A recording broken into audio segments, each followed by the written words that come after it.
All right, let's dive right in. In this explainer, we're going to talk about the incredible journey of the first 13 weeks of pregnancy. It's a time of huge change. It's exciting, and yeah, sometimes it can feel a little overwhelming.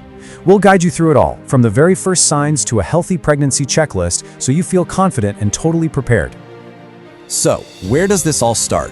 From that tiny little temperature shift all the way to a life-changing test. What are the very first signs? We're going to explore the earliest clues your body might give you, starting with one that's surprisingly simple to track right at home. Okay, so first up, the very first signs. We're going to look at those subtle signals your body sends out that might just hint at a pregnancy. So, believe it or not, one of the very first clues can be a change in what's called your basal body temperature. Just think of it as your body's baseline temperature when you're totally at rest. See, after ovulation, your BBT naturally goes up a tiny bit because of hormones. But if it stays high for 18 days or more, well, that can be a very early hint that you might have conceived. And you might be thinking, how do I even track that? Well, it's actually pretty simple. But the real secret here, the absolute key, is consistency. By taking your temperature at the exact same time every single morning, before you even sit up in bed, you start to build a really clear baseline. And that makes it so much easier to spot that sustained temperature shift we're looking for. Okay, so besides temperature, there's a whole cocktail of hormones that kicks into high gear, and that can trigger a bunch of other pretty common symptoms. Your body is working so incredibly hard, which is why you might feel just completely wiped out. Things like sore breasts, nausea, even mood swings. They're all classic signs that some major changes are happening inside. All right, so now that we've covered some of those very early signs, let's really get into it. Let's unpack the first trimester itself. What is actually going on inside your body during these first 13 weeks? This is where all the most critical development really kicks off. You know, what's so amazing is that even though you might not look pregnant at all on the outside, on the inside, it is an unbelievably busy time. It's basically the foundational period where the entire blueprint for a person is being laid out. We're talking everything from the brain and spinal cord to a tiny beating heart. And just look at this. The pace of growth is absolutely mind-blowing. In just 12 short weeks, development skyrockets from a tiny speck, literally smaller than a grain of rice, to a fetus the size of a plum.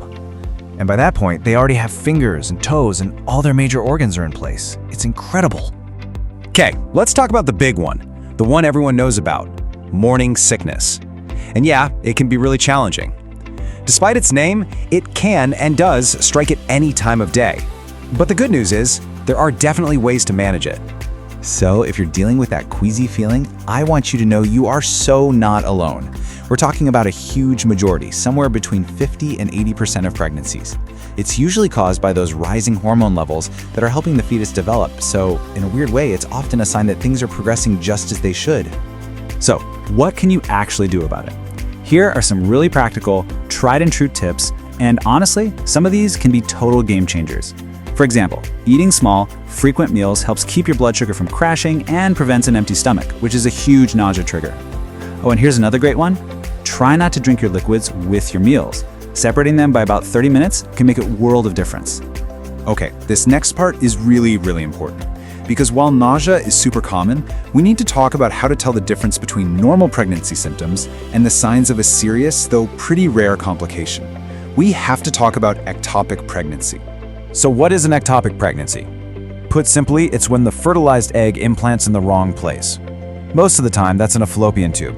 And because it just can't develop there, it becomes a medical emergency that needs immediate attention. And this right here, this is probably the most important thing to pay attention to for your own safety. The key is really noticing the type and the severity of what you're feeling. Mild cramping can be totally normal, but the sudden, sharp, or persistent pain of an ectopic pregnancy feels very, very different. And that pain that spreads to the shoulder, that's a classic red flag. What's happening is internal bleeding can irritate a nerve that runs all the way up to your shoulder, creating what's called referred pain. It is a critical warning sign. Okay, now I want to be really clear here. The good news is that this is a rare event. We're talking about only about 1.5% of pregnancies, so this is not something to be constantly anxious about. It is, however, definitely something to be aware of.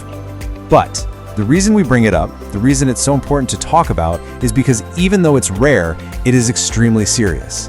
It's the #1 cause of maternal death in the first trimester, which is exactly why being able to recognize those red flags we just looked at is so critical for your health and safety.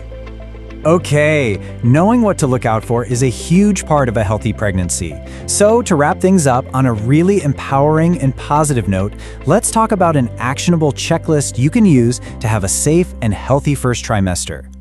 So, first, let's talk about a few things to avoid. And I want to frame this right. The goal here isn't about restriction, it's all about protection. Steering clear of these things helps shield the fetus during that incredibly critical period of organ development we talked about earlier. It's all about giving them the best possible start. And then, on the flip side, here are all the amazing proactive things you can do to support your health and your pregnancy. The big takeaway here is to focus on these positive actions. Simple things like taking a prenatal vitamin with folic acid, staying hydrated, and getting enough rest, they are such powerful tools you can use right from day one. So, with all this information, what's the next step for you? Look, we really hope this guide has made you feel a little more informed, a bit more prepared, and just overall more confident as you start this incredible journey. Every single pregnancy is unique, so the best advice is always to listen to your body. And please, never hesitate to reach out to your healthcare provider with any questions you have. Thank you for watching.